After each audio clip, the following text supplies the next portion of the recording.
अमन का शहजादा शहजादा prince of peace prince of peace prince of peace prince of peace. मसीह यीशु के कादर पाक और जलाली नाम में मेरी तरफ से आप सबको बहुत बहुत सलाम। और आज का स्पेशल दिन, माओ का खुसूसी दिन, आप तमाम माओ को बहुत बहुत मुबारक हो। आप सबको बहुत बहुत मुबारक हो। माँ एक खूबसूरत हस्ती है, हमारी ज़िंदगी में सबसे खूबसूरत खुदा की तरफ से तोहफ़ा है। और माँ, अच्छी माँ जो है वो हमेशा अपने बच्चों के लिए, अपने ख़ानदान के लिए, अपने घराने के लिए बरकत का बायस होती है। दुनिया में जो खूबसूरत क्रिएशन है खुदा की तरफ से, वो माँ है जो खुदा ने हमें दी है। और तमाम माएँ, मैं देखती हूँ कि हमेशा अपने बच्चों के लिए कुर्बानी देने के लिए तैयार रहती हैं। और ये माँ का एक खूबसूरत एक चेहरा है जो बच्चे अपने सामने महसूस करते हैं। तमाम बच्चे आज बहुत खुश होंगे, अपनी माँओं के साथ सेलिब्रेशन कर रहे होंगे। और आज हमारे साथ मेहमान शामिल हैं, खुदा की बेटी हैं और खूबसूरत माएँ, और जो हम ना सिर्फ अपने लिए, अपने बच्चों के लिए माएँ हैं, बल्कि वो कौम के लिए भी माँ हैं। और मैं शुक्रगुजारी करती हूँ क्योंकि खुदा ने हमें ऐसे खूबसूरत लोग बख्शे हैं, ऐसे खूबसूरत लोग अता किए हैं जो दूसरों के लिए रोल मॉडल हैं। और मैं तारुफ़ करवाना चाहती हूँ सबसे पहले मिसेस एग्नेस वहीद हैं, और ये मेरी छोटी सिस्टर भी है। तो आपको भी मदर्स डे बहुत बहुत मुबारक हो। Wish same. और इनके साथ हैं मिसेस अनीज़ा खलील, और ये लासाल स्कूल में टीचिंग कर रही हैं, टीचर हैं। और मैं समझती हूँ कि माँ के बाद जो टीचर है ये दूसरी मदर है बच्चे के लिए।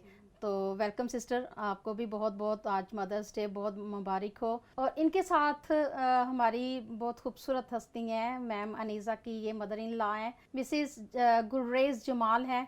और गुलरेज जमाल बड़ा खूबसूरत नाम लग रहा है, और लग रहा है कि ये बड़ा रखा गया है नाम, सोच समझ के रखा गया इनका नाम। गुलरेज का मतलब भी एक फूल है। हाँ जी, गुलरेज का मतलब भी एक फूल है।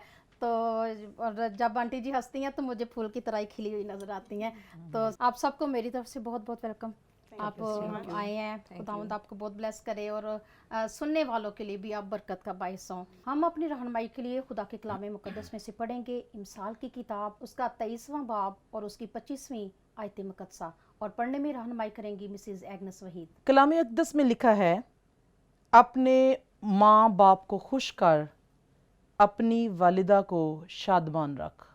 आमीन। खुदा के पाक कलाम के पढ़े और सुने जाने पर खुदावंद की बरकत हो। आइए अपने सर को झुकाएं, हम दुआ करेंगे, और दुआ में रहनुमाई सिस्टर अनीसा खलील करेंगी। खुदावंदों के खुदा, बादशाहों के बादशाह, आप जो अल्फ़ा और ओमेगा हैं, इब्तदा और इंतहा हैं, हम दिल की गहराइयों से इस खूबसूरत, कीमती और अजीज़ वक्त के लिए आपकी शुक्रगुजारी करते हैं कि आज आपने हमें जो ये फ़ज़ल बख्शा है कि हम खुदावंद हम आपकी खिदमत में हाजिर हैं। और खुदावंद, जबकि ये खूबसूरत प्रोग्राम आपके नाम को जलाल देने के लिए और आपके हुक्मों को, आपकी बातों को सीखने के लिए आज माओं की खिदमत में पेश किया जा रहा है, खुदावंद इन सारी बातों के लिए हम आपकी दिल की गहराइयों से शुक्रगुजारी करते हैं। आज का हमारा यहाँ पे जमा होना, मिलकर वक्त गुजारना और ये सारी रफ़ाकत खुदावंद आपके नाम को जलाल देने के लिए हो, ये सब कुछ मांगते हैं आपके प्यारे बेटे हमारे खुदावंद यीशु मसीह के नाम से, आमीन। यहाँ पर जो जिक्र है वो वालदा का जिक्र है कि अपनी वालदा को शादमान रख। क्योंकि अभी हम देखते हैं जैसे अर्नस्ट माल का गीत भी है, कितना मीठा है माँ तेरा नाम। तो वाकई माँ का नाम जो है वो बहुत मीठा है, उसको जितनी बार भी लें उतना ही वो कम महसूस होता है, और बार बार लेने को दिल चाहता है।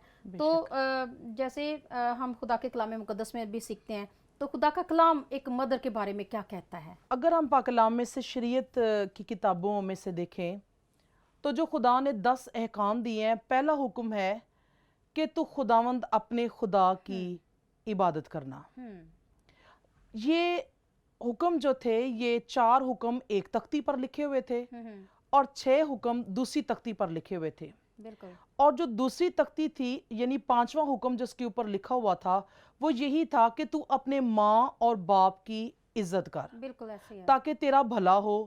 और मैं पाक कलाम में से अस्तिस्ना की किताब को पढ़ रही थी, और वहाँ पर लिखा है कि जब तू राह में कहीं जो है वो परिंदों को देखे और जब तू उनके बच्चों को देखे कि अगर वो अंडों पर भी बैठे हैं तो तू बच्चों और माँ दोनों को ना लेना, बिल्कुल तू बच्चों को छोड़ ले लेना और माँ को छोड़ देना ताकि तेरा भला हो और तेरी उम्र जमीन पर दराज हो। बिल्कुल खुदा अगर परिंदों के बारे में जो है वो माँ के इतना हवाले पैशन से पैशन इतना रखता है, पैशन हाँ रखता हाँ है तो बिल्कुल खुदा जो है वो इंसानी माँओं के बारे में बिल्कुल किस कदर जो है वो पैशन रखता है और कहता है कि तू उनकी इज्जत कर, उनको बिल्कुल खुश रख। बिल्कुल उनकी खुशी जो है वो जो है वो ये नहीं कि हम उनको रुपया पैसा देते हैं, उनकी ज़रूरियात को सिर्फ पूरा करते हैं। खुशी के बहुत सारे हमारी ज़िंदगी में जो हैं बिल्कुल वो बातें हैं, काम हैं। हमारे काम भी उनको खुश करते हैं, हमारी बातें उनको खुश करती हैं, हमारे रवैये उनको खुश रखते हैं। और जब हम छोटी छोटी बातों में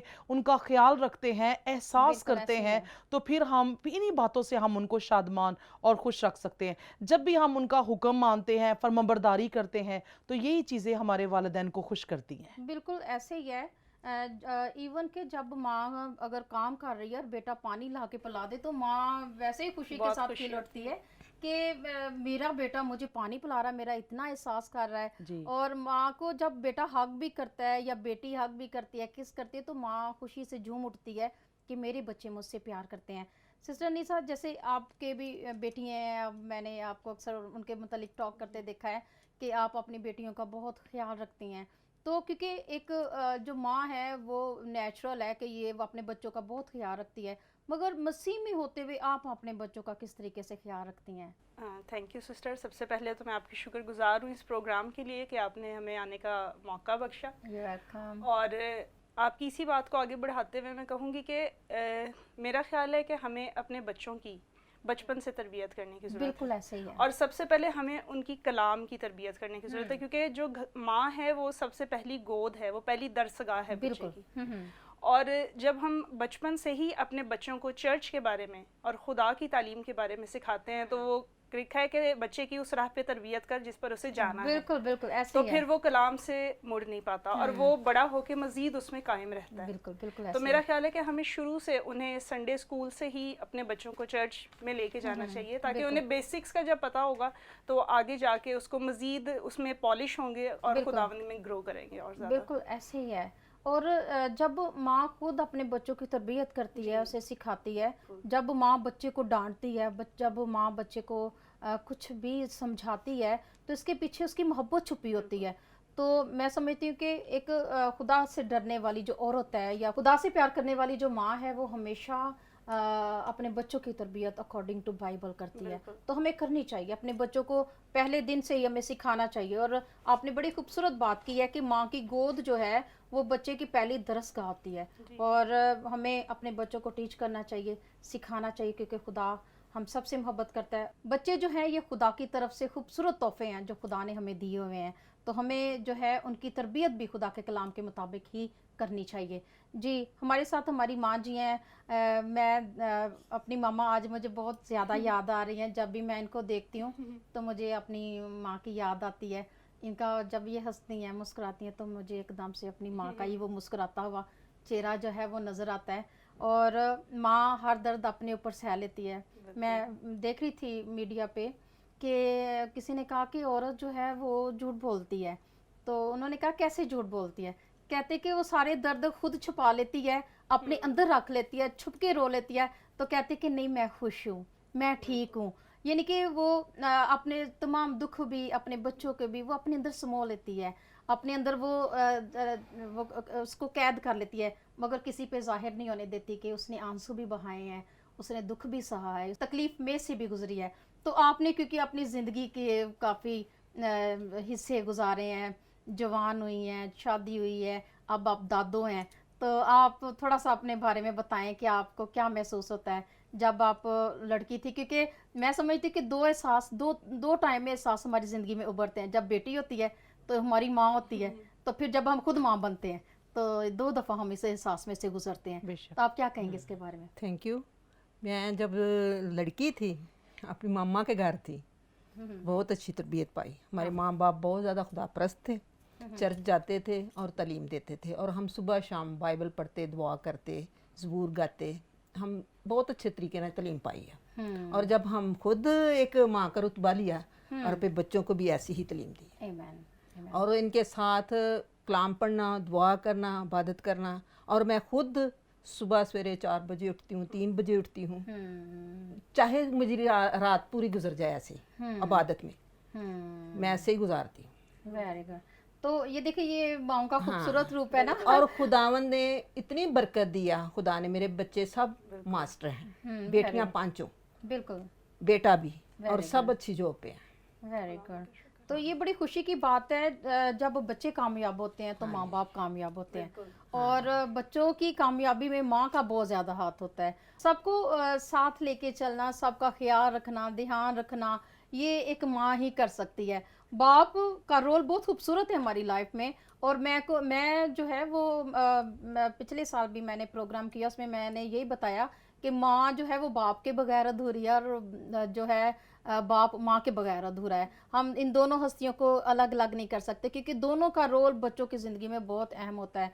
मगर जो माँ का किरदार है वो बहुत उससे बढ़कर होता है, क्योंकि माँ जो है वो हर तरीके से तरबियत भी करती है और डांटती भी है, और उनका उठने बैठने का ख्याल भी रखती है, उनके पहनावे का भी ख्याल रखती है।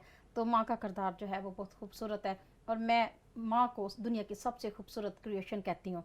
तो सिस्टर एग्नेस की तरफ हम आते हैं। खुदा के कलाम में बहुत सारी माँओं का जिक्र है।